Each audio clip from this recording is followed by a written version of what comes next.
So I was talking with one of my lender friends. Her name's Lauren.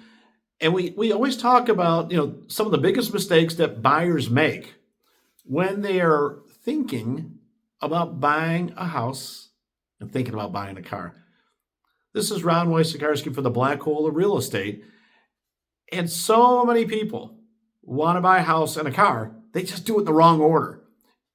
And if you're a first-time home buyer or somebody who hasn't purchased in a while, I just want to remind you, and I think this is critically important for anybody looking at a home. Get the home first, then the vehicle. And there's plenty of information out there. If you just Google, should I buy the house or the car first? It's probably going to tell you to buy the house first if you really want to do that. Because qualifying income is a big piece of the puzzle. And if we were to say that you made $60,000 a year, that would be $5,000 per month of total income. A lender is probably going to use 45%, but for the example of simple math, let's just suppose that a lender will go to 50% DTI. That's your debt to income ratio.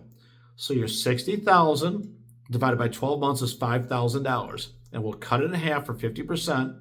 $2,500 is going to be your maximum mortgage payment, but you have to subtract out your other debts. So they're looking for any other home loans, installment loans like student loans, like car payments, and of course, any sort of credit that's not one of those things also gets factored in.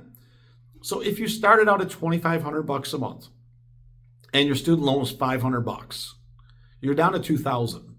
And that's principal, interest, taxes, and insurance. And you can do the math on what $2,000 will get you in today's market. And that might get you a home that you really, really want to own. But now let's suppose that you go out and buy the car first, and it's $500 a month, which is sometimes a modest car payment, at least these days. That's going to get subtracted from the $2,000. Remember, you had $2,500, but $500 student loan, $500 for the car. Now you're down to $1,500. That may or may not get you the house that you want. And if you happen to have some sort of a credit card or something else that's a payment and revolving credit, and let's say it's $100, now you're down to $1,400 a month. It's principal, interest, taxes, and insurance. Chances are the home that you wanted that you thought at $2,500 was pretty nice. Now you've just cut your budget in half. I promise you, when you look at the homes that go for $2,500 a month and then you switch down to $1,400, nothing's going to look as good as the one for $2,500. So if you don't have the student loan and you don't have the car payment, focus on the house, get all the house that you want. What's interesting is the car payment side works a whole lot different. They're really working off just your credit score. They don't always check bank statements and pay stubs and tax returns and all that stuff. It's mostly credit score driven. So if you go out and buy the house and get that secured and closed, and then you go buy the car, you're probably going to get that too. So as long as you can make those payments and your budget affords it, the debt to income ratio is super critical when you're purchasing. It's a lot less important when you're buying a vehicle. So purchasing a home, super tight, super stringent. You want the maximum qualifying income possible. That way you can get the home that you want.